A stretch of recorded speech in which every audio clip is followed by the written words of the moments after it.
Mis amados hermanos, muy buenas tardes, el Señor les bendiga, sea usted cordialmente bienvenido, bienvenida a este espacio en torno a la palabra de nuestro Señor.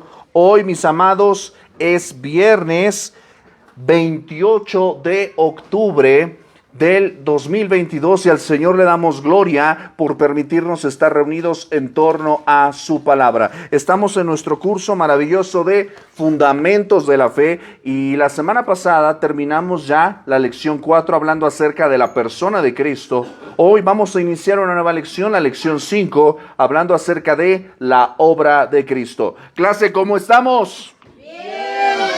Más o menos. ¿Tú escuchaste, Jimé? ¿Poquito? Clase, ¿cómo estamos? Bien. Eso es todo, claro que sí. Y pues bueno, vamos a dirigirnos, si usted está llevando con nosotros nuestro material de Fundamentos de la Fe, vámonos a la página 35, y vamos a ir avanzando y vamos a ir contestando nuestro leccionario. Este es un tema que yo creo que te pido por favor que estés muy atento, muy atenta a esta lección, porque créeme que va a ser algo de gran bendición para tu vida y de gran edificación. Cuando hablamos acerca de la obra de Cristo, tenemos a veces particulares ideas, pero vamos a dejar que la Biblia hable acerca del propósito por el cual el Señor Jesucristo vino a este mundo. Entonces, te voy a pedir por favor que me acompañes al texto de Primera Carta a los Corintios.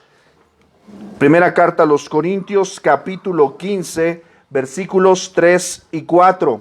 En lo que tú lo buscas, vamos a compartir nuestras ligas con nuestros hermanos que nos acompañan desde otras plataformas. Recuerde que todos los días estamos compartiendo el plan de lectura McChain, a través de el cual en un año estamos leyendo el Antiguo Testamento una vez y el Nuevo Testamento y los Salmos 2 veces. Yo espero que usted nos esté acompañando. Ya estamos concluyendo, cerrando el mes de octubre. Vamos a iniciar con el mes de noviembre.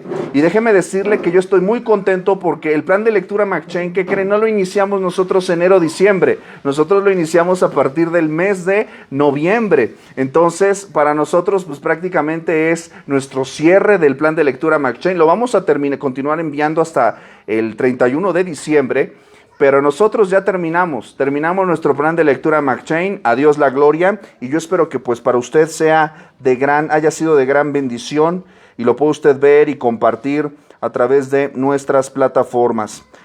También recuerde que todos los sábados estamos nosotros teniendo un estudio extraordinario acerca del Evangelio de Juan. Yo creo en el Hijo. Ya la semana pasada iniciamos los primeros versículos 1 y 2 del capítulo 1. Y pues bueno, es un estudio expositivo y no es exhaustivo, porque el propósito tampoco es llenarnos de información, pero también es que usted pueda tener una aplicación devocional. Este texto, ¿qué me está diciendo de parte de la voluntad de Dios para llevar a cabo en mi vida? Entonces, yo le animo a que nos acompañe en estas transmisiones de la clase de el Evangelio de Juan. Y pues bueno, estamos transmitiendo en vivo desde Facebook Live, en nuestros perfiles de Ministerios Voz que Clama, ¿verdad? Ministerios Voz que Clama a América Latina, y nuestro perfil personal de su servidor, Daniel Puga, ¿verdad? También déjeme comentarle que, pues bueno, gracias por su apoyo en oraciones. Estuvimos la semana pasada, el domingo, ministrando en la iglesia Campamento de Dios allá en Oaxaca, ¿verdad? Gran bendición, saludos a la amada iglesia, ¿verdad? Que nos recibió con mucho cariño, muchas bendiciones, ¿verdad? Y Dios mediante estaremos allá nuevamente el 13 de noviembre, estaremos nuevamente por allá. Creo que no fue de mucha bendición porque me volvieron a invitar, ¿verdad? Les gusta la mala vida, ¿no es cierto? Gracias a Dios por su palabra, ¿verdad? Nos encanta poder ser de bendición, y vamos a estar compartiendo también un tema extraordinario. Están estudiando el Sermón del Monte en la iglesia Campamento de Dios, y pues ahí vamos a estar también por allá. Y el domingo 6 de noviembre vamos a estar también allá en el Ajusco, allá al sur de la Ciudad de México, tan al sur que casi ya hay pingüinos por allá. Entonces, pues por allá vamos a estar compartiendo también la palabra del Señor. Así que síganos apoyando con sus oraciones. Seguimos pues ahí compartiendo la palabra del Señor a donde nos llevan y a donde nos invitan. Y también 13, no. 8, a ver, acuérdame. 8 de noviembre. Sí.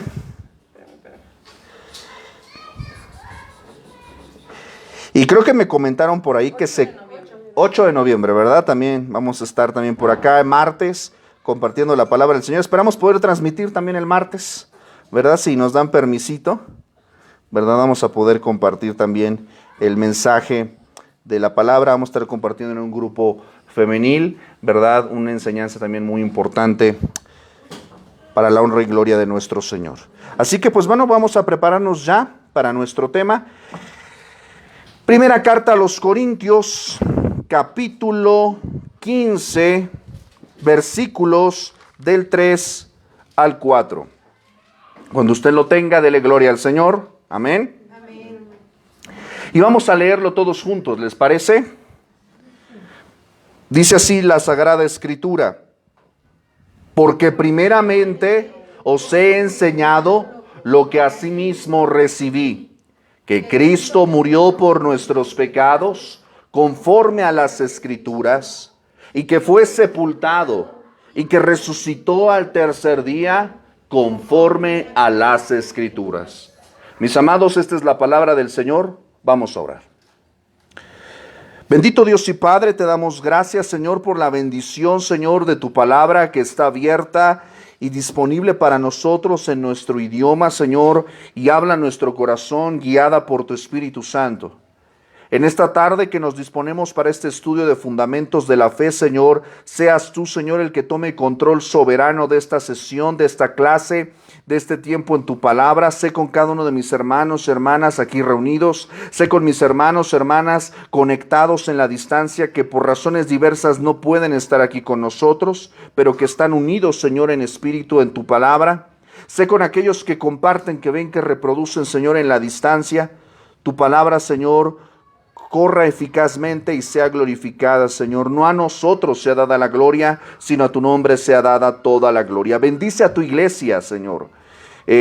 Ministerios Bosque Clama, Señor, tú lo sabes, es un ministerio, Señor, que está enfocado en apoyar a las iglesias locales, en bendecir a todo el pueblo de Dios, en llevar la palabra a todo lugar y a todo espacio, Señor, a tocar la trompeta en Sión y a recordar que tú vives y reinas. Sé con nosotros en esta sesión, guíanos, ayúdanos, rogamos la presencia del Padre, del Hijo y del Espíritu Santo. Sé conmigo como expositor, Señor, para poder ser fiel a tu palabra, a tu texto. Y Señor, nos encomendamos a tu amor y cuidado. Rogamos que apresures los pasos de aquellos y aquellas que tú tienes a bien que hoy estén con nosotros. Y Señor, sé con la transmisión, Señor, para que tú seas visto, escuchado y reconocido, Señor. Sean gratos los dichos de mi boca y la meditación de nuestro corazón delante de ti, por Jesucristo, Señor nuestro, y en su nombre decimos, amén. Amén. El texto del cual nosotros vamos a partir el día de hoy, ¿verdad? Si tienes por ahí tu leccionario, ¿verdad? Sí. Muy bien. Estamos en la página 35, vamos a iniciar una nueva lección, ¿verdad? Y es un versículo para memorizar. Déjame darte un poquito de contexto acerca de este versículo dentro de este capítulo. Recuerda siempre que cuando tú vas a leer un versículo bíblico y quieres entender correctamente su sentido, su significado, su propósito, su aplicación para tu vida, es importante que tú leas el versículo dentro de su contexto. ¿Alguien me quiere decir a qué me estoy refiriendo con esto de leerlo en su contexto? ¿Ahí atrás? No quedarnos con lo que dice, sino... O sea, no quedarnos con lo que únicamente leemos, sino lo que nosotros entendemos. Ok, hacer como un análisis, eso es bueno, pero ¿a qué nos referimos con contexto? De que leer uno antes o leer el capítulo completo, dijo. Claro, por supuesto, ¿verdad? Cuando estamos hablando de contexto, estoy hablándote pues de todo lo que antecede y precede, ¿verdad? Insisto, si yo escribiera una carta, ¿verdad? Tú podrías sacar de contexto cualquier cosa que diga. ¿Por qué? Porque si tú agarras una frase, la sacas de ahí y tú la aplicas en cualquier otra cosa, se puede, ¿qué? Malinterpretar, ¿verdad? El fruto de muchas herejías y el resultado de muchas sectas en nuestro tiempo y en los tiempos pasados ha sido resultado de un versículo sacado de contexto, ¿verdad? Sacado de contexto, no se analiza el sentido global del texto, del capítulo, del libro, de la intención del autor. Y estas son bases clave de lo que se conoce como la interpretación bíblica o en términos técnicos, la hermenéutica.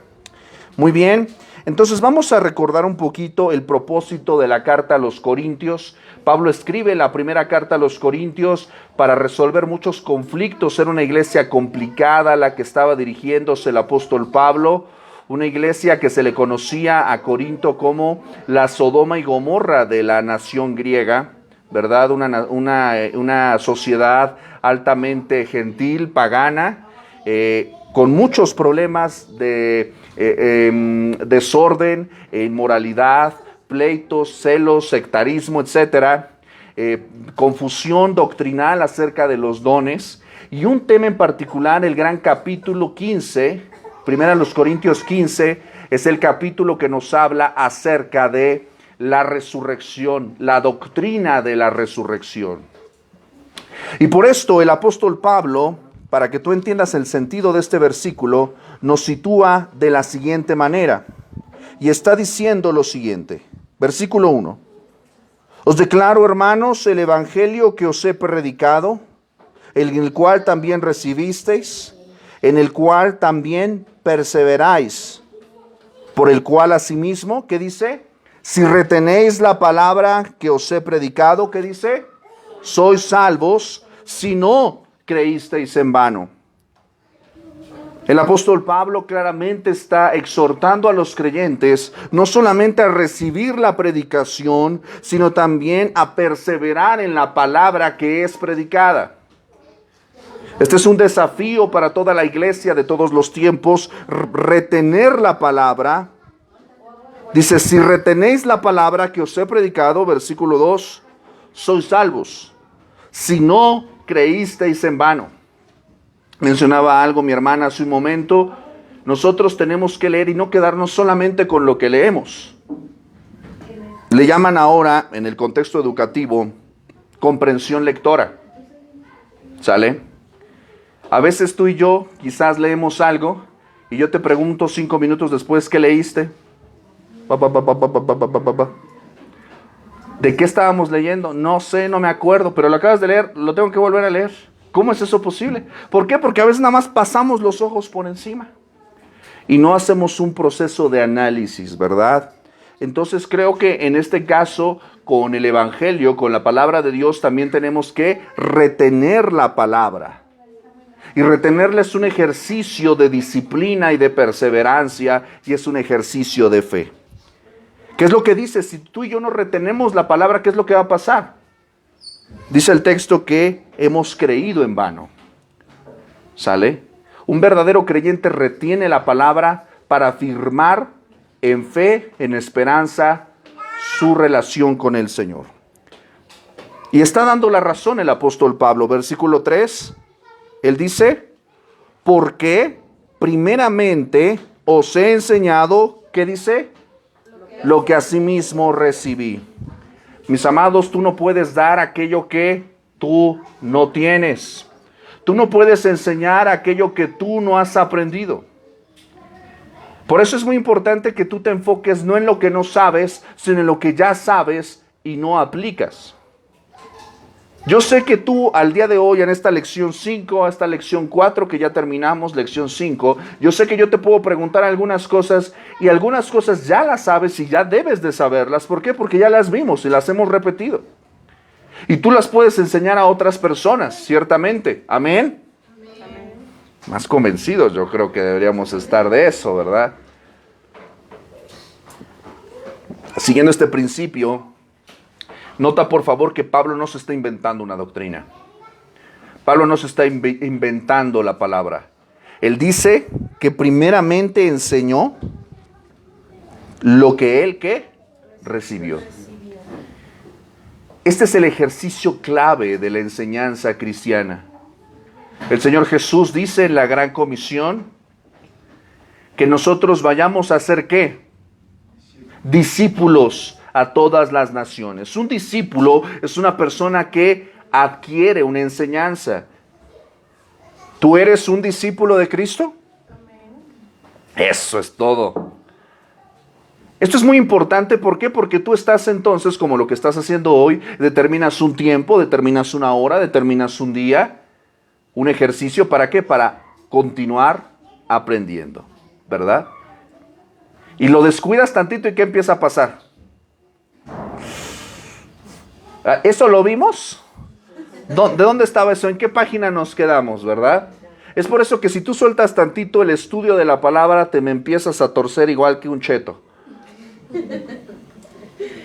Nota, por favor, insisto, el apóstol Pablo nos está enseñando algo que él también aprendió.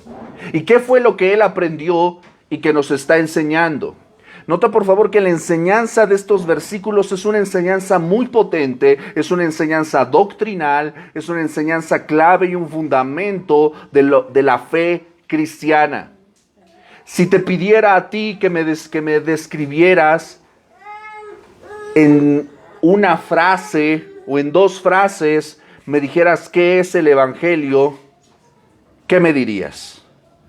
Ruth, ¿qué es el Evangelio? Ir y predicar la palabra de Dios. ¿Eso es el Evangelio? Pues predicar la palabra de Dios. No, eso es cómo llevamos el Evangelio, pero ¿qué es lo que vamos a predicar? Que Cristo murió por nosotros. ¿Ok? Ahí atrás, ¿qué es el Evangelio? Bueno, para mí es que Cristo es nuestro Salvador. Ok. Evangelio significa buena noticia, ¿no? Correcto, muy bien. Y pues es eso, nos trae Sí, bueno, pero ¿en qué consiste la buena noticia? buenas enseñanzas. Digo, buena noticia sería que bajar el precio de la tortilla, ¿no? Pero a lo que voy es a esto, que llega el presentador y dice, tengo buenas noticias para ustedes. ¿Cuáles son las buenas noticias? Cuéntame las buenas noticias. ¿En qué consiste estas buenas noticias, Isa? Yo diría que paz, salvación. Bueno, para mí. Ok. Ajá. Bueno, cuando la palabra de Dios habla del Evangelio o las buenas noticias, nos habla de que Jesucristo vino a la tierra, nació, murió, resucitó y ascendió a los cielos. Y Él es nuestro Salvador. Todo aquel que en Él cree tiene vida eterna. Pero esa es la buena noticia, que Jesucristo vino, murió, resucitó y por Él somos salvos. ¿Cuánto tiempo te tardaste en decir eso? 20, 30 segundos. Eso es el Evangelio. ¿Me explico?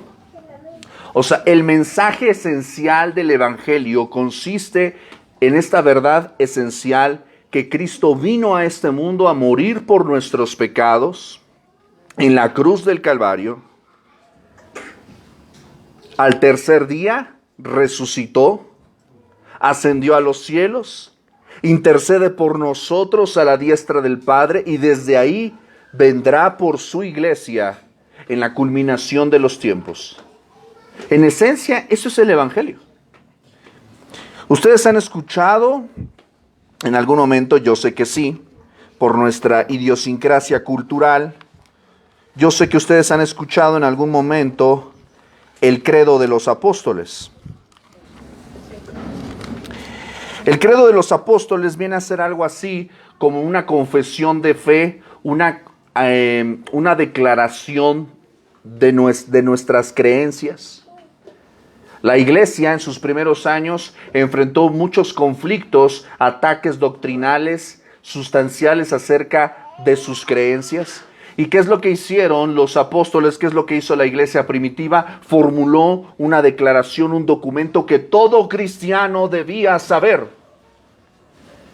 Cuando por la calle te preguntaran los romanos, te preguntaran los paganos, te preguntaran los griegos, cuando todo mundo te preguntara ¿en qué consiste tu fe?, el cristiano de la iglesia primitiva decía lo siguiente: Creo en Dios Padre Todopoderoso, Creador del cielo y de la tierra, en Jesucristo, su único Hijo y Señor nuestro, que fue concebido del Espíritu Santo, nació de la Virgen María, padeció bajo el poder de Poncio Pilato, fue crucificado, muerto y sepultado, descendió a los infiernos, al tercer día resucitó de entre los muertos, subió al cielo y está sentado a la diestra de Dios Padre Todopoderoso, y desde allí vendrá al fin del mundo a juzgar a los vivos y a los muertos. Creo en el Espíritu Santo, la Santa Iglesia Universal, la comunión de los santos, el perdón de los pecados, la resurrección de la carne y la vida perdurable. Amén. ¿Crees en esto? Habitualmente cuando yo tengo que interactuar con personas que yo sé que profesan fielmente y acérrimamente la confesión católica, utilizo siempre el credo de los apóstoles porque creemos exactamente lo mismo. Creemos exactamente lo mismo, sin embargo tenemos serias discrepancias en algunos puntos de ejercicio de nuestra fe. Pero ese es otro tema para otro cafecito, ¿sale?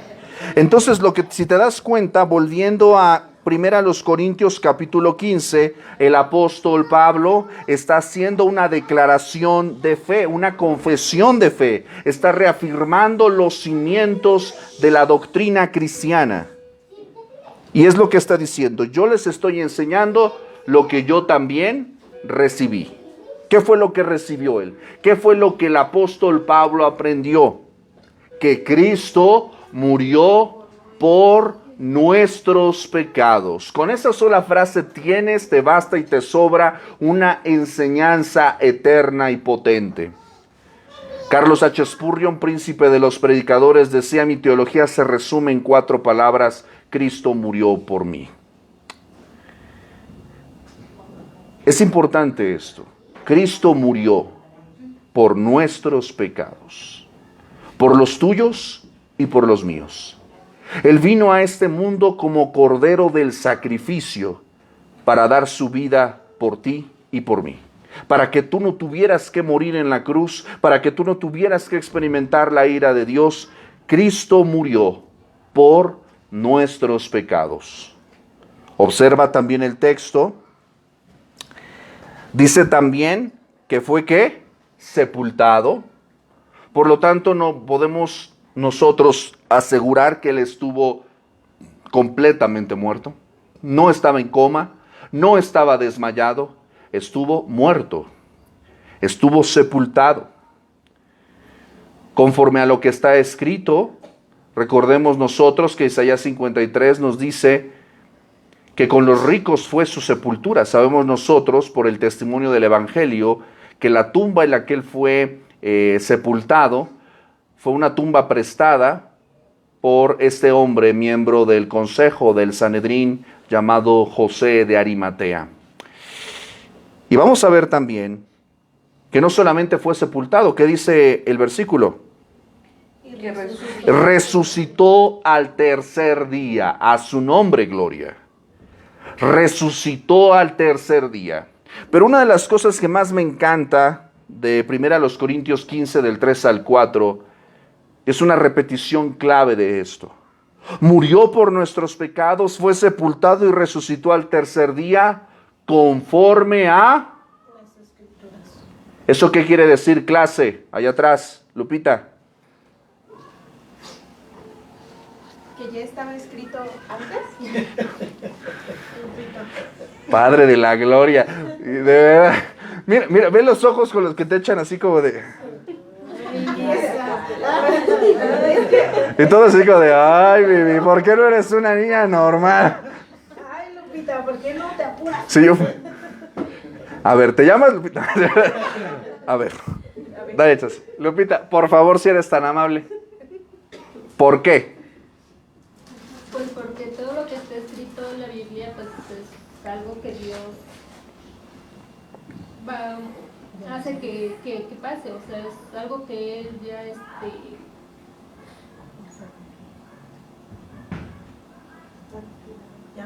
sea, pues sí, fue él lo escribió y entonces pues es algo que tiene que pasar.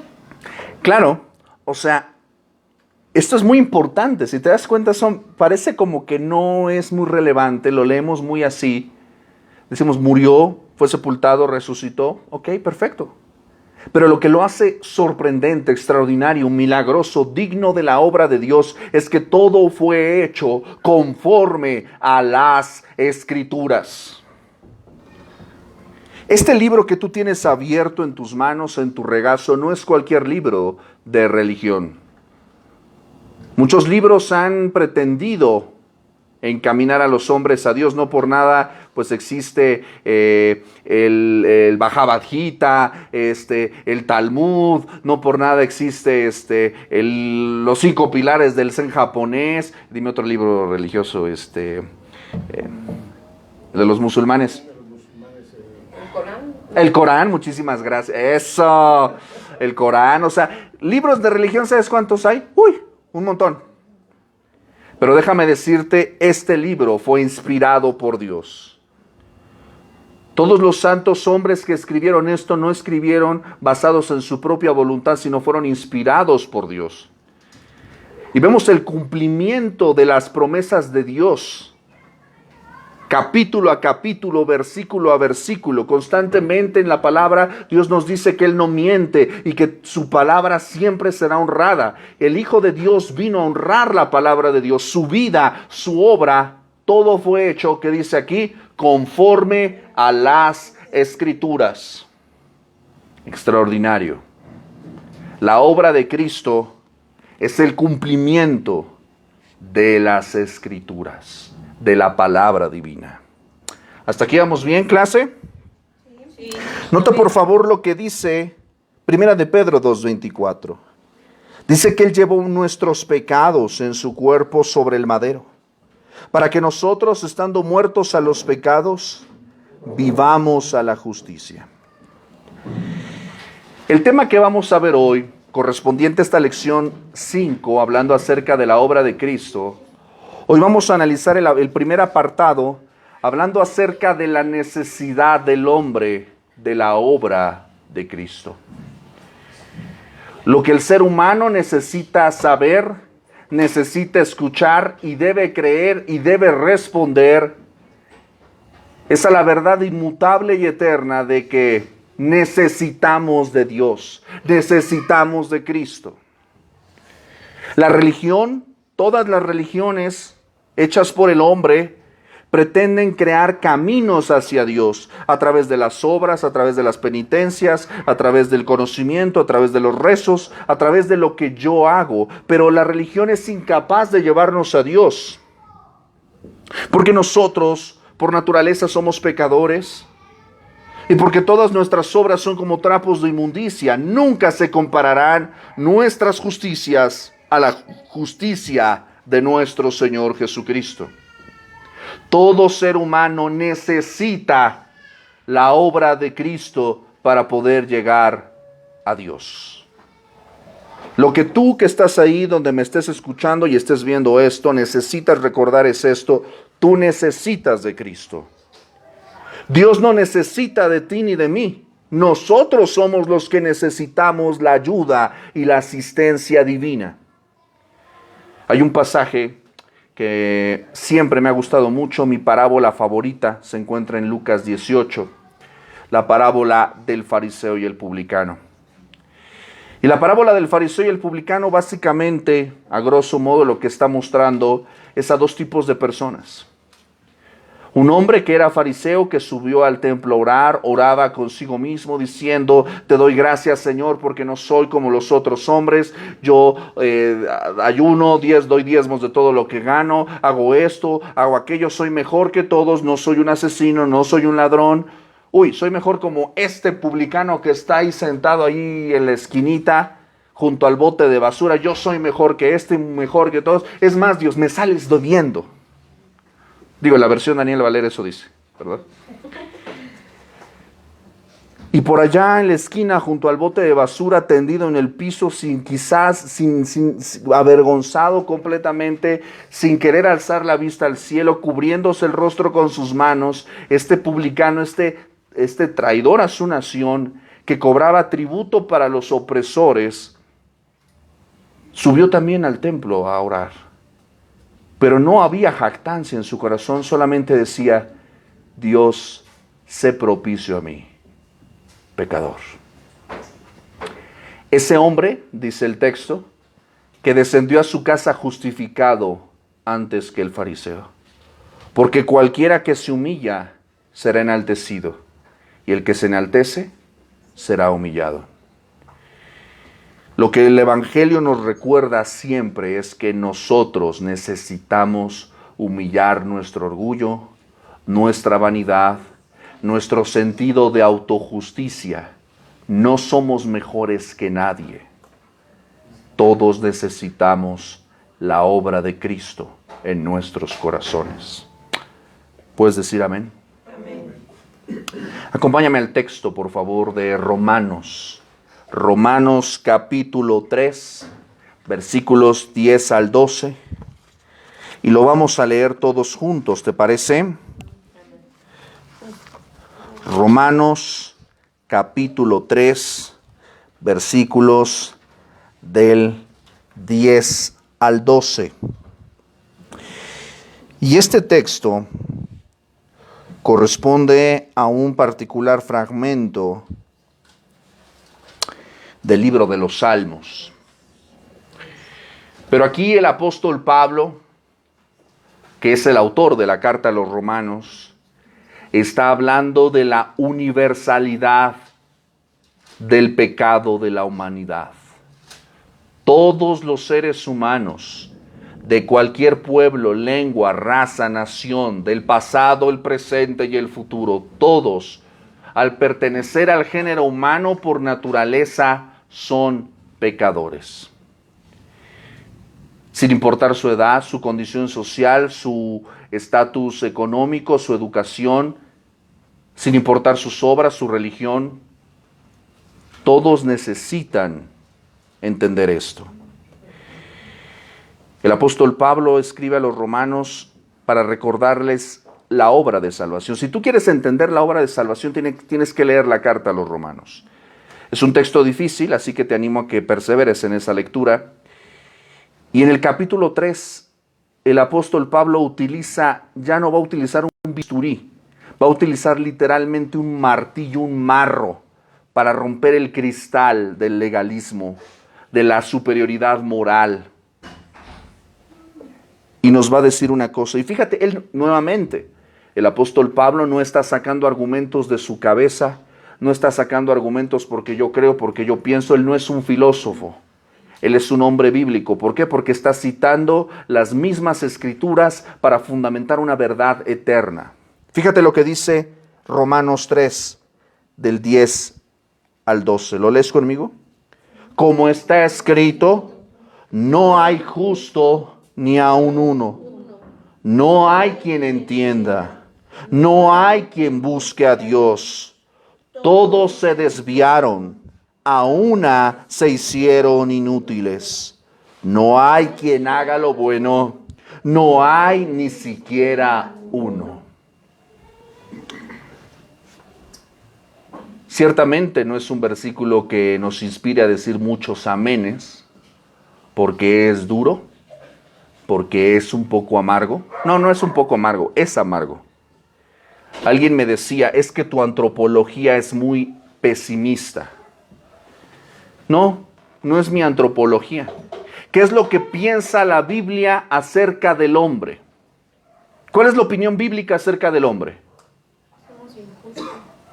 Que no es. No es una opinión positiva, si te das cuenta. ¿Qué es lo que está diciendo este texto acerca de la humanidad? A ver. Que ningún ser humano es puro y leal a Dios. Ninguno. Es igual que Dios. Ah, ¿cómo estuvo? Nadie es igual que Dios. Nadie es igual a Dios, ¿verdad? ¿Qué más? ¿Qué más dice este texto? Por acá. No hay quien busque a Dios, no hay quien busque a Dios. Y puede parecer un escenario que cuando lo razonas dices, ay, como que se suena muy fatalista, ¿no? Como que te quedas así como de, ay. O sea, como que, ¿habrá alguien? ¿Alguien? ¿A alguien le interesa? Y la humanidad, cuando tú te asomas, te das cuenta de que sin Cristo, la realidad de la humanidad es pesimista. Sin Cristo, la realidad del estado humano no tiene esperanza. Este texto de Romanos 3, del 10 al 12, nos muestra 6 cargos, 6 juicios, 6 condenas, 6 realidades de la condición humana. ¿Puedes verlas conmigo? Volvamos al texto, Romanos capítulo 3, versículos del 10 al 12, y tú lo vas a ir apuntando ahí en tu material, ¿sale? Este texto nos va a recordar 6 cosas acerca de la condición humana, de por qué necesitamos la obra de Cristo en nuestras vidas. Punto número 1 dice que está escrito, por lo tanto esto es algo que la palabra de Dios ya ha decretado, no es algo que surgió de la nada, es el testimonio de Dios hablando acerca del hombre. Está escrito, ¿qué es lo que está escrito? No hay justo. No hay justo. No hay ni una sola persona completa y absolutamente justa.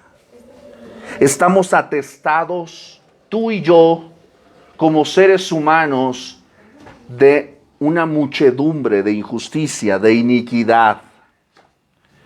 Si hay algo bueno que pueda salir del hombre, porque yo sé que tú y yo nos hemos encontrado con personas, o si quizás te han hecho esa pregunta, a mí me la han hecho varias veces, que me han dicho, es que me he encontrado con personas que no son cristianos, pero se comportan mejor que los cristianos. ¿Qué pasó ahí? Ay, erráis ignorando las escrituras y el poder de Dios. No hay justo, no hay ni siquiera uno. Y si acaso habrá algo bueno en el hombre, la Biblia nos responde claramente. Si tú encuentras algo bueno en una persona, no te olvides de lo que dice Santiago 1:17. Porque hay personas no creyentes, no cristianas, porque hay personas que son de cualquier religión o que son ateas. Incluso, fíjate lo que te voy a decir, personas que incluso son homosexuales o personas que incurren en determinados crímenes y a veces hacen cosas buenas. ¿Es porque son buenos? No. Santiago 1:17 nos da la revelación de la gracia común de Dios. Toda buena dádiva y todo don perfecto, ¿qué dicen?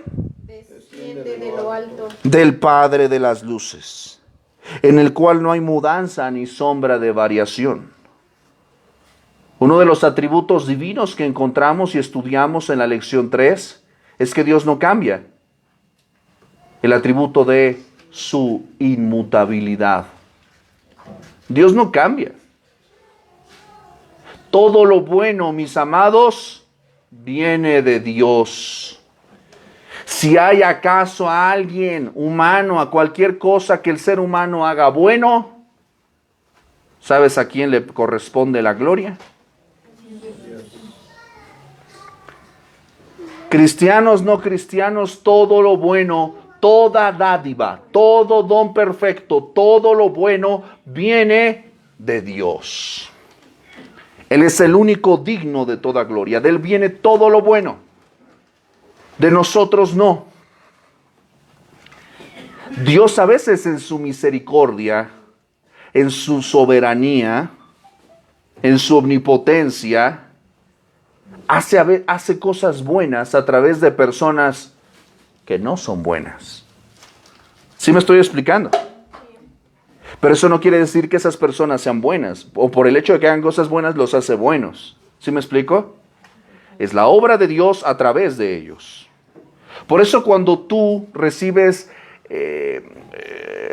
con reconocimiento, quizás aplauso o alguna gratificación por algo bueno, de lo cual tú hayas participado, no podemos tú y yo robarnos la gloria. Si yo hice algo bueno, a Dios es la gloria.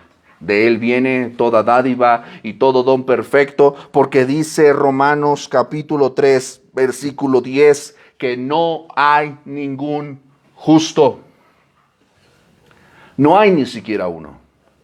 Yo debo de reconocer que en mi mente, en mi corazón, por mi propia naturaleza humana caída, constantemente hago cosas que son injustas. Y a veces ni siquiera me doy cuenta. Yo sé que esto es una verdad que es incómoda, pero tú sabes muy bien que en tu corazón a veces pretendes hacer cosas buenas, pero en el fondo las transformamos en cosas no tan puras. Alguien me dijo en alguna ocasión, te voy a poner un ejemplo un poco burdo, ¿no? Alguien me decía, uy, no, si yo tuviera $1,000,000, se lo daría a las personas que tienen necesidad. Ok. ¿Y qué haces con lo que tienes ahorita? O sea, si con lo que tienes ahorita no lo haces, menos cuando tengas más. El dinero solamente magnifica lo que somos. Donde esté tu tesoro, estará tu corazón. ¿Te das cuenta cómo nosotros nos autoengañamos? Es que yo lo estoy haciendo con una buena intención. No es cierto. Tú puedes creer que estás haciendo cosas buenas, pero nuestro corazón, dice Jeremías 17:9, es engañoso y perverso. En nuestro corazón no hay nada bueno. Por eso debemos dejar que el Espíritu Santo nos guíe y debemos dejar que la palabra reine y more en nuestros corazones para que si hay algo bueno que Dios pueda obrar, sea completamente ajeno a nosotros. ¿Sí me estoy explicando, clase? Me encanta David. Es un hombre que conoce su propia condición, su propio corazón y le pide a Dios que la palabra tome señorío de su vida. Fíjate lo que dice el Salmo 19. Salmo 19, voy a darle lectura del versículo 7 al 14, sígueme con tu vista. Fíjate, esto ya lo hemos visto en sesiones anteriores, pero quiero que te enfoques en el resultado de lo que David está esperando en su corazón. El salmista dice que la ley de Jehová es perfecta, que convierte el alma, que el testimonio de Jehová es fiel, que hace sabio al sencillo, que los mandamientos de Jehová que son rectos, que alegran el corazón, que el precepto de Jehová que es puro y que alumbra los ojos. El temor de Jehová es limpio, que permanece para siempre. Los juicios de Jehová que dice son verdad, todos justos. ¿Te das cuenta que la palabra de Dios transforma, cambia? Dice que son deseables más que el oro, más que mucho oro afinado. Es muy valiosa la palabra de Dios.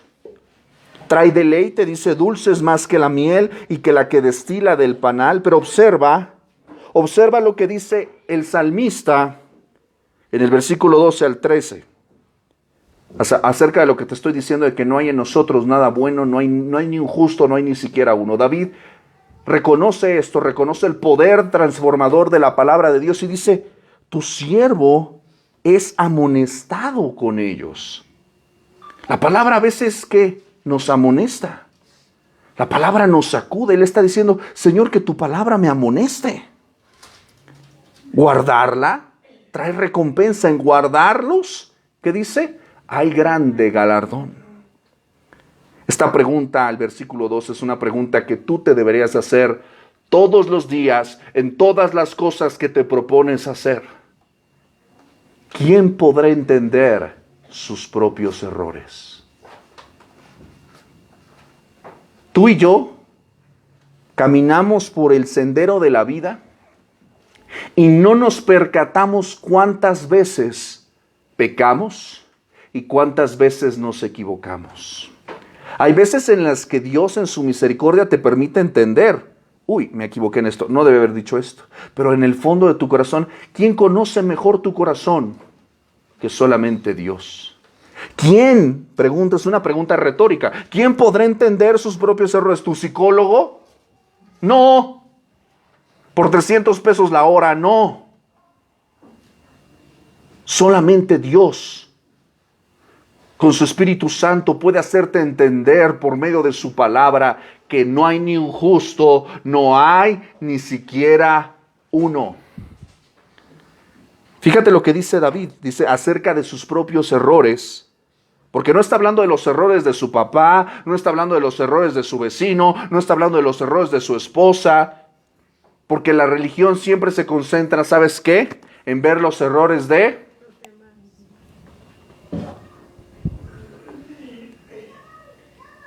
Nosotros somos, somos buenazos para ver la paja en el ojo ajeno. Pero mira, somos, pero pilos. Somos Sherlock Holmes para ver pecas, mocos, verrugas y señales. Pero cuando se trata de ver para acá, ¿cuándo? Anoni. ¿Verdad que sí? Y nadie dice, hasta Jimmy dice, sí, ¿verdad? ¿Quién podrá entender sus propios errores? Tú también te autoterapeas y dices, no, tú eres una excelente persona. No, tú lo hiciste con las mejores intenciones. Tú estás muy bien, los demás son los que están mal. Ellos son los tóxicos, tú no. Y ya se ríen porque el Espíritu Santo está haciendo la obra maravillosa. ¿Qué es lo que dice David acerca de sus propios errores?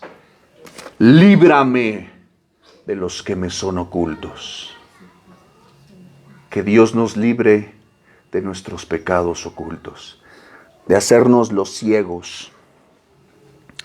Fíjate lo que pide David, dice, preserva a tu siervo de las soberbias, porque a veces somos bien soberbios. No, yo no. Tú estás mal, yo estoy bien. Que no se enseñoreen de mí. El gran pecado, diría C.S. Lewis, es el orgullo. C.S. Lewis en su libro Mero Cristianismo, una bibliografía que te recomiendo ampliamente, dice que el orgullo es el pecado de pecados, es el pecado que hizo tirar a un ángel del cielo. Es el pecado que transforma a las personas en lo que no son. Todo aquello que te molesta y te ofende en tu prójimo es una directa proporción en la que tú también eres así. Es que me molestas, bien hipócrita el hermano. ¿Por qué crees? Porque yo sé que yo también soy así. Me molesta porque veo en él lo que también yo tengo, pero prefiero verlo en el otro. Me enseñoreo de mí, me lleno de soberbia y el pecado se enseñorea de mí. No hay ni un justo. No hay ni siquiera uno. Entonces, por eso dice, líbrame, presérvame de este engaño. Entonces, seré íntegro. Seré de una sola pieza y estaré limpio de gran rebelión. Y pide David, sean gratos los dichos de mi boca, que todo lo que salga de mi boca te glorifique. Y la meditación de mi corazón delante de ti. Porque, ¿qué crees? Que decimos muchas cosas con nuestros labios que no están en nuestro corazón. El profeta Isaías lo dijo y el Señor Jesús lo dijo acerca de ciertos hombres. Estos me adoran con sus labios, pero su corazón está lejos de mí. Y tú y yo a veces nuestros dichos son gratos, pero nuestra meditación, nuestro pensamiento interno en el corazón no es correcto delante de Dios. Y fíjate, no está diciendo mis dichos delante de los hombres o la meditación delante de los hombres. Dice los dichos de mi boca y la meditación de mi corazón delante de ti. Delante del Señor. ¿Te das cuenta? Que no hay ni un justo, que no hay ni siquiera uno.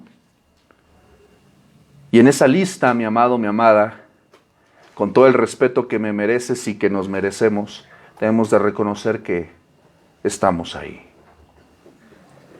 Continúa diciendo Romanos 3, del 10 al 12, que no hay ni un justo, no hay ni siquiera uno. No hay qué. No hay entendimiento. El ser humano, por su propia naturaleza humana, caída, depravada, malvada, por su corazón engañoso y perverso, no quiere, no puede entender a Dios. ¿Sí me estoy explicando? Su mente, su raciocinio está caído. ¿Tú cómo te puedes explicar que las mentes más brillantes de la ciencia, cuando ven una maquinaria, te lo platicaba en otras sesiones anteriores, cuando ven un tu Jetta rojo, vamos a ponerle un poquito más de otros 50 millones de pesos. Cuando ven un Ferrari, ¿verdad? Dicen, oye, qué bonita máquina. Esto se nota que lo hizo un ingeniero. Estas piezas maravillosas no se juntaron de la nada y formaron un carro que corre a tantos kilómetros por hora. Detrás de ese diseño hubo ¿qué? Un ingeniero. La gente está buscando vida en otros planetas. ¿Has visto estos reportajes que, encontramos no sé qué, allí agua y no sé qué, encontramos en Marte? ¡Ah, qué padre! Pero cuando se trata de mirar la creación, ¿quién la hizo? No, pues fue un accidente. Apareció de la nada.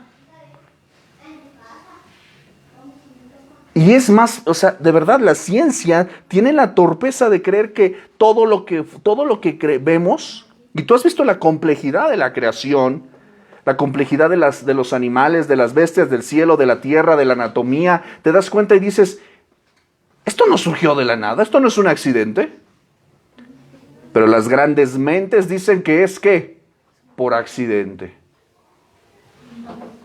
Aquellos astrofísicos, ¿has escuchado de Stephen Hawking? Este señor que está así en la sillita y este físico, ¿verdad? Uno ateo, pero hasta los huesos, los chuecos huesos que tenía, eran bien ateos. Y el hombre un hombre extraordinariamente brillante, y había escrito tantos libros acerca del universo, y había tenido la oportunidad de ver muchas cosas, creo que incluso pudo viajar al espacio, para decir que Dios no existe. Entonces te das cuenta de que no es por el conocimiento intelectual, por nuestra capacidad de raciocinio, que creemos en Dios. Pero tampoco es sometiendo la razón. Nuestra razón, mis amados, necesita ser iluminada por Dios. El creyente no es ignorante.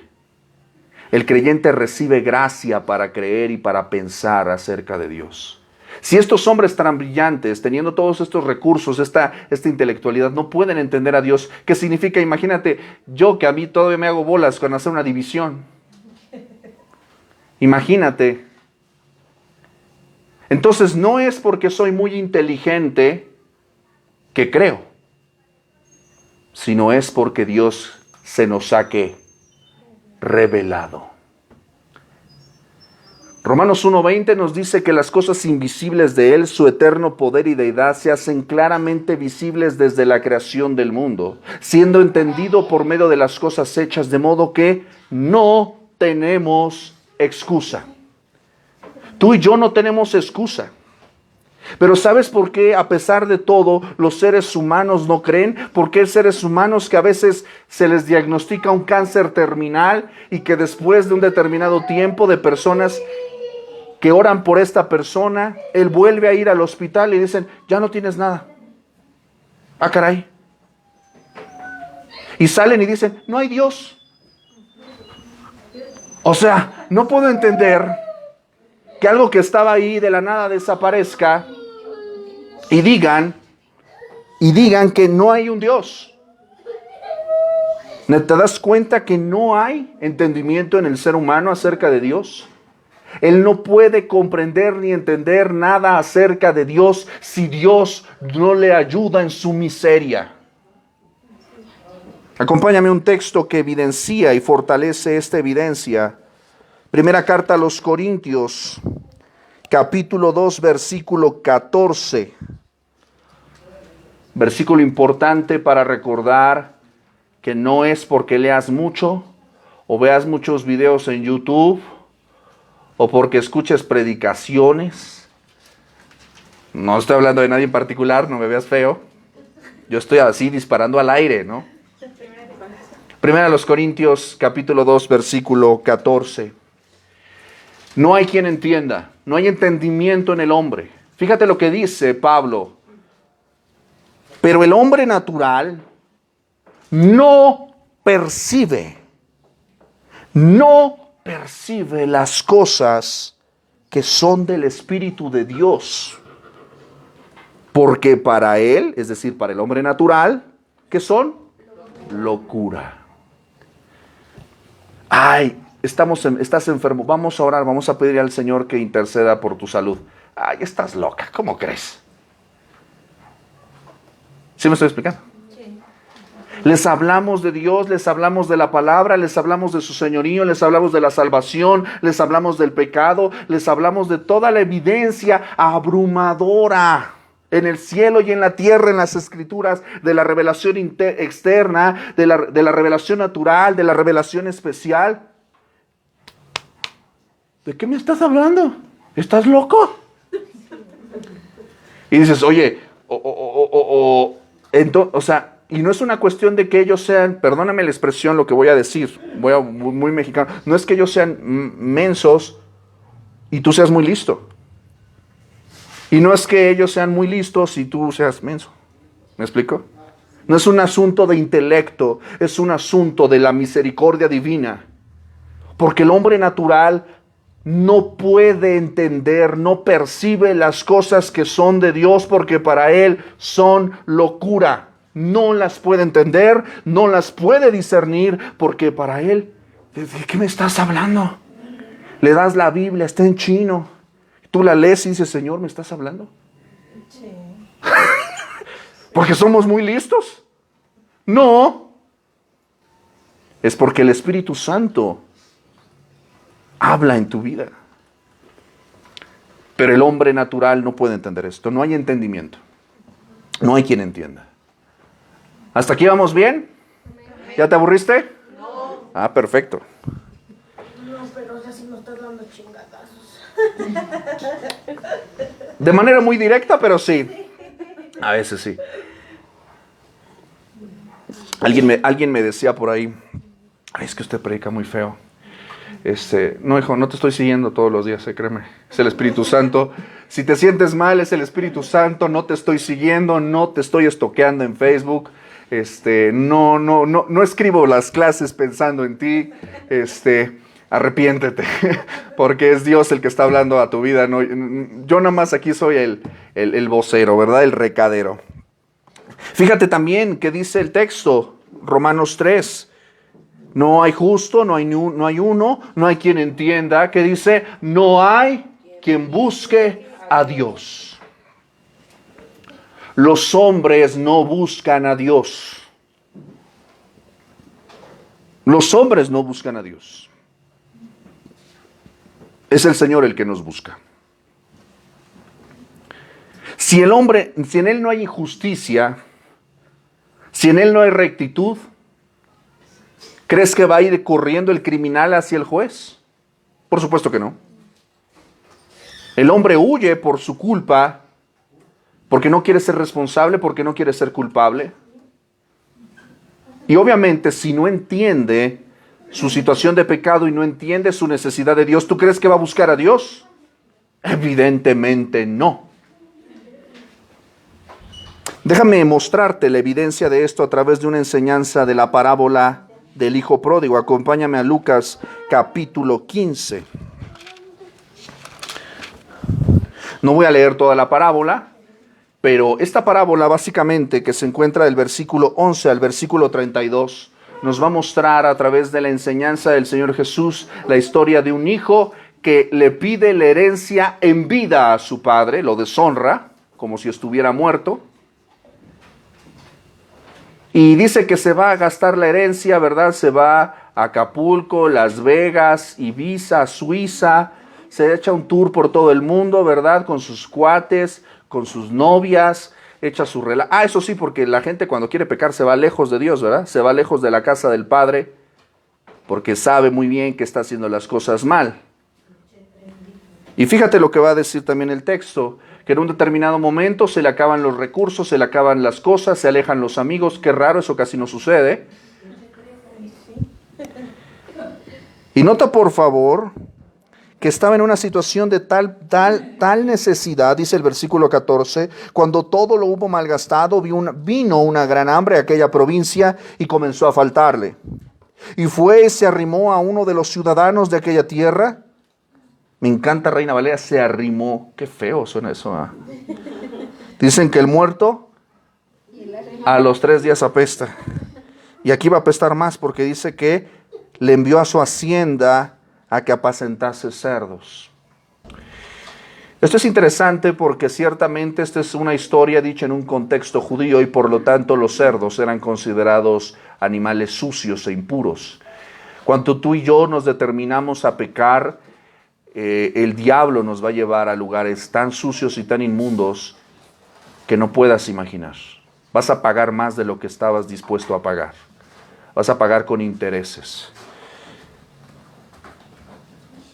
Deseaba llenar su vientre de las algarrobas que comían los cerdos, pero nadie le daba. Versículo 17. Presta atención a esta expresión. ¿Y qué dice? Volviendo en sí. Volviendo en sí. ¿Esto qué te habla? Que él estaba en una situación de carencia de entendimiento.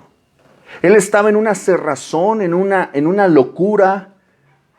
Él no veía, no entendía, no escuchaba, era completamente insensible a la tontería de lo que estaba haciendo, a su iniquidad, a su propia maldad. Y es cuando está en el fondo, como dicen los colegas de AA, que necesitas tocar fondo, no el de la botella, necesitas tocar fondo, ¿verdad? Para reconocer que necesitas la ayuda de un ser superior. Ese ser superior evidentemente es el Señor, ¿verdad? Necesitas reconocer, y dice que él estaba en esa situación de indigencia, y dice, volviendo en sí, porque no hay quien entienda, no hay quien busque a Dios. Y es cuando él vuelve en sí, cuando la gracia de Dios ilumina su mente, ilumina su corazón, dice que, ¿cuántos jornaleros en la casa de mi padre tienen abundancia de pan? Y yo aquí perezco de hambre. O sea, ¿por qué estoy en esta posición? O sea, si tú lo vieras desde esta perspectiva, dices, oye, mi papá es el mero, el dueño de la hacienda, el rico. ¿Por qué estoy comiendo? ¿Por qué estoy aquí en el lodo? Queriendo comer de lo que comen los puercos. O sea, ¿en qué situación? O sea, ¿te das cuenta que parece como si estuviera inconsciente? Como si hubiera estado en coma. Cae en cuenta de la realidad de su posición y de la riqueza y de la bendición que hay en Dios. Y fíjate, dice, me levantaré e iré a mi padre y le diré, Padre, he pecado contra el cielo y contra ti. Ya no soy digno de ser llamado tu hijo. Hazme como a uno de tus jornaleros. ¡Wow! ¿Te das cuenta que el hijo pródigo adquiere una comprensión de su necesidad de la obra de Cristo en su vida? Él creía que no necesitaba al Padre. Él creía que lo que necesitaba era ¿qué? La lana, la herencia, el relajo, los cuates, la vida loca, jijiji, jajaja. Eso es lo que necesito para ser feliz. ¿Y qué crees? Todo eso se acaba. Todo eso se acaba. Incluso las personas que estaban con él estaba solo. Y él adquiere por la gracia de Dios, porque él no entendía su injusticia, él no entendía su necedad, él estaba en una situación de necedad, era peor que una bestia. Y desde luego no iba a buscar a su padre. Pero es cuando está en el fondo, cuando él ve su necesidad, que reconoce que ya no es digno, no es justo. Él reconoce que, Oye, ¿por qué entiende las cosas, puede ver la realidad con claridad? Y entonces dice, me levantaré e iré a mi Padre. ¿Te das cuenta? Claro. Pero Dios viene a nosotros. Aquí te puedes dar cuenta de la obra de Dios en el corazón y en la mente de este varón, en esta situación de indigencia espiritual. No hay quien busque a Dios. La religión y todo sistema idolátrico pone de alguna manera obstáculos, te dice por aquí. Pero en realidad no estamos buscando a Dios, estamos buscando algo que nos haga sentir bien con nosotros mismos, que nos siga manteniendo en este estado. Pero cuando tú realmente encuentras al Señor, Él te muestra tu necesidad. Dice Romanos capítulo 3, que todos se desviaron. No vamos por un camino recto. Todos se desviaron. Isaías 53, hablándonos acerca de la obra de Cristo, de la obra del Hijo de Dios. Dice Isaías 53, 6, todos nosotros nos descarriamos como ovejas, cada cual se apartó por su camino, mas Jehová cargó en él, es decir, en Cristo, el pecado de todos nosotros. Tú y yo, mi amado, mi amada, somos semejantes al hijo pródigo porque las bendiciones de Dios las malgastamos en nuestros placeres, caprichos, deleites, vanidades e iniquidades. Y tú dirás, oye, pero pues, si le debo todo a Coppel, no tengo mucho dinero. No estoy hablando solamente de dinero. Hablo de todo lo que eres, lo que tienes y lo que sabes, porque todo eso le pertenece a Dios. Tus hijos, tu matrimonio, tus zapatos, todo lo que somos y tenemos le pertenece a Dios y lo hemos usado para nuestros propósitos inicuos. Nos hemos desviado. Cuando tú caminas fuera de Cristo, Juan 14:6 dice, yo soy el camino. Yo soy el camino, dice el Señor. De manera que cuando tú caminas en una senda que no te lleva a Cristo y que no está en Cristo, estás desviado. Pudiera parecer que vas como que te estás yendo por la libre, ¿no? Como que muchas curvas y como que está medio ayuda, pero en realidad no vas a llegar a donde tienes que llegar. Cristo es el camino, el único camino, no hay otro. La senda que conduce a la perdición es amplia y muchos van por ahí. Es cómoda, es placentera. Toda la bola va por allá. Pero la senda que conduce a la vida eterna, dice el Evangelio que es ¿qué? Estrecha. Hace años escribí un sermón acerca de esto. ¿Qué tan estrecha? Lo suficientemente estrecha para que no puedas pasar para que pases solamente tú solo. No va a pasar contigo tu esposo. No van a pasar contigo tus hijos. Vas a pasar tú solo. Es personal. Es tan estrecha que no vas a pasar con tus bienes. No hay maletas, no caben ahí las maletas. No cabe ahí el coche, no cabe ahí el negocio. No, es muy estrecho. ¿Qué tan estrecho es? No puedes pasar de pie. Tienes que pasar de rodillas. Tienes que pasar humillado, reconociendo tu necesidad de Cristo. ¿Cuánto cuesta pasar por ahí? Lo cuesta todo. Todo aquel que quiera ser mi discípulo, dice el texto, niéguese a sí mismo. Tome su cruz cada día y sígame. Si tú no estás en Cristo, déjame decirte que estás por un camino desviado. No estás en el camino. Y estar en el camino es estar en la luz de las Escrituras. Todos se desviaron. Está hablando de toda la humanidad. Probablemente está hablando de ti, está hablando de mí. Si no estamos en Cristo, no importa que te congregues en la iglesia, estás mal. ¿Te acuerdas de que platicábamos acerca del endemoniado que se manifiesta en la sinagoga? Yo digo, ¿qué está pasando ahí? También estaba desviado y estaba en la sinagoga. Algo andaba mal. Entonces, congregarte y cargar tu Biblia no es una señal de que estés en el camino.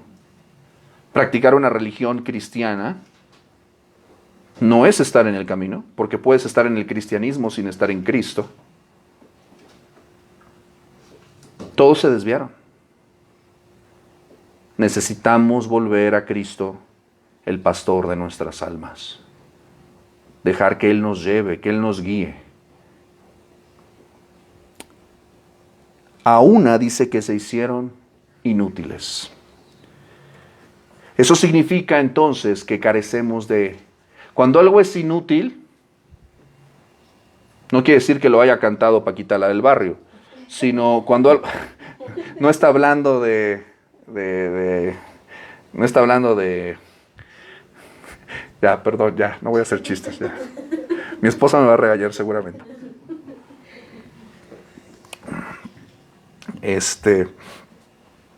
Cuando algo es inútil, ¿qué quiere decir eso? Que no podemos hacer las cosas. Que no sirve, ¿verdad? Es decir, no cumple el propósito para lo que fue creado. Si yo compro una tele y no prende, ¿eso significa que la tele es inútil, no sirve? Es un pedazo de plástico, una caja y un vidrio que no cumple su propósito. Una taza podrá estar muy bonita, pero si está partida a la mitad, ¿qué crees? No sirve. Es inútil. Carece de toda función y propósito. Mi amado, mi amada, tú y yo, sin el Señor, no tenemos sentido ni propósito. Carecemos de todo ello. Y por lo tanto no podemos hacer nada bueno, nada positivo. ¿Quieres hacer algo bueno? ¿Con tu vida? ¿Con tu familia? ¿Con tu matrimonio? ¿Con tus hijos? ¿Con todo lo que Dios te ha dado? ¿Poco o mucho? Y déjame decirte que Dios siempre da mucho. ¿Quieres hacer lo bueno? Ponte en las manos de Dios. Sométete al camino estrecho. Sométete al callado del pastor. Cruza la puerta estrecha.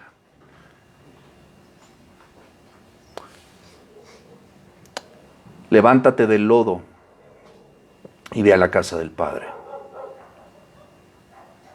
Porque hasta que tú no hagas esto, nunca vas a entender tu necesidad de la obra de Cristo. Porque no hay un justo, no hay quien entienda, no hay quien busque a Dios. Todos nos hemos desviado del camino, nos hemos hecho inútiles, carecemos de propósito. No hay nadie que haga lo bueno. No hay ni siquiera uno. Mis amados, necesitamos de la obra de Cristo en nuestras vidas.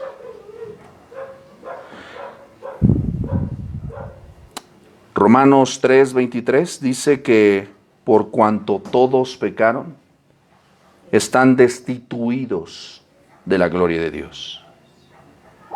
¿Qué necesitamos para volver a tener comunión con Dios? ¿Qué necesitamos? Confiar en Cristo. Arrepentirnos de nuestros pecados. Confesarlos al Señor.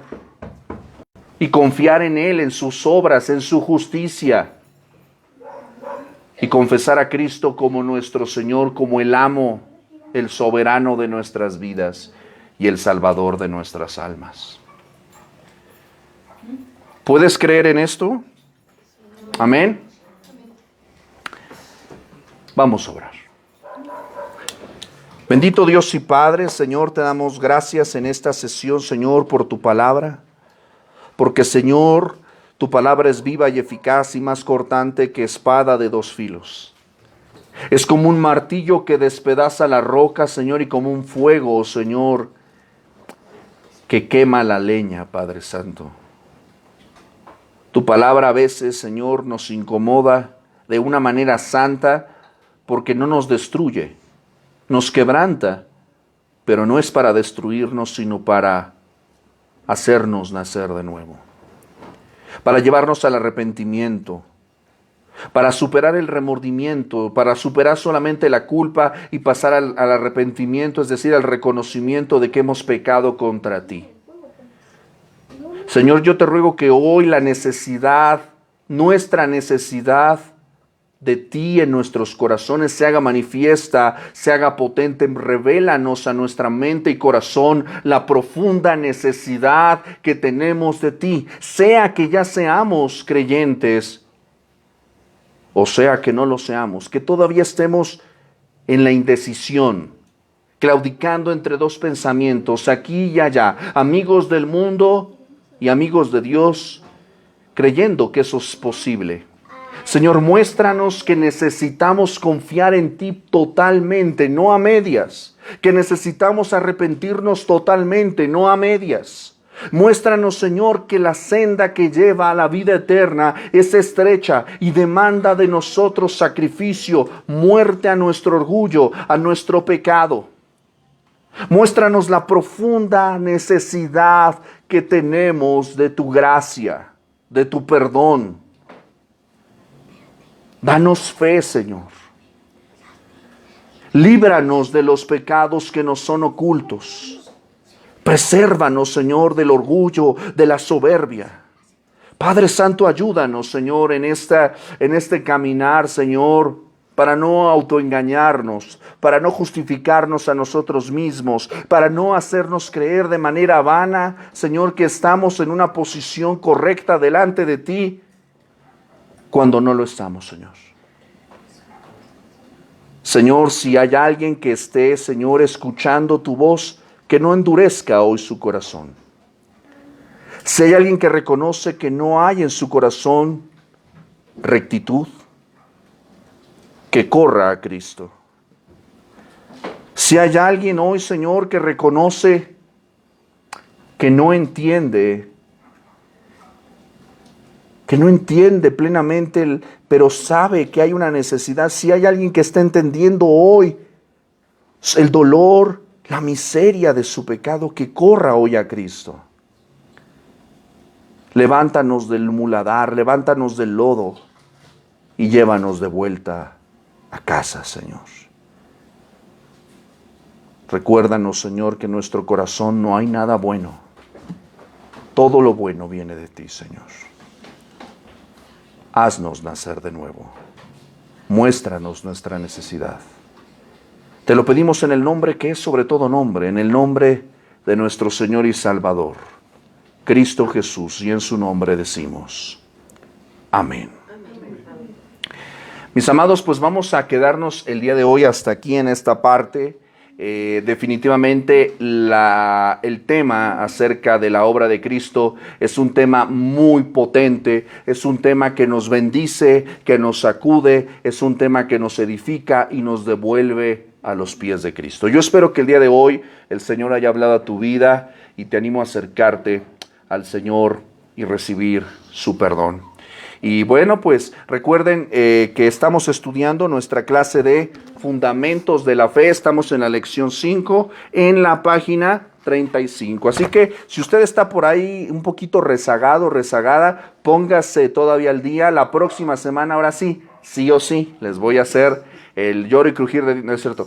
Vamos a hacer una pequeña evaluación de los últimos 4 capítulos. Unas cuantas preguntitas. Vamos a volver a hacer esgrima bíblico porque siempre hace falta repasar, ejercitar el músculo, ¿verdad? Bíblico, es muy importante esto. Y bueno, recuerde que todos los días estamos examinando el plan de lectura McChain. Los viernes son Fundamentos de la Fe y los sábados estamos estudiando el Evangelio de Juan. Y bueno, en estas semanas pues estamos compartiendo también la palabra del Señor. Gracias por estar con nosotros. Clase, ¿cómo estamos? Eso es todo. Y pues bueno, acompáñenos. Recuerde que esta clase se está transmitiendo en vivo. Usted la va a poder ver, no solamente a través de Facebook, sino a través de las listas de reproducción de YouTube. Y lo va a poder escuchar a través de SoundCloud y de Spotify. ¿Sale? Entonces, acompáñenos. Si esta clase ha sido de bendición, compártala con sus amigos y familiares. Síganos y suscríbase a través de nuestras redes. Tenga usted una excelente semana. Dios le bendiga. Gracias por su apoyo en oraciones. Nos vemos la próxima semana con la ayuda de Dios. Y recuerde, a Dios sea la gloria. Hasta pronto.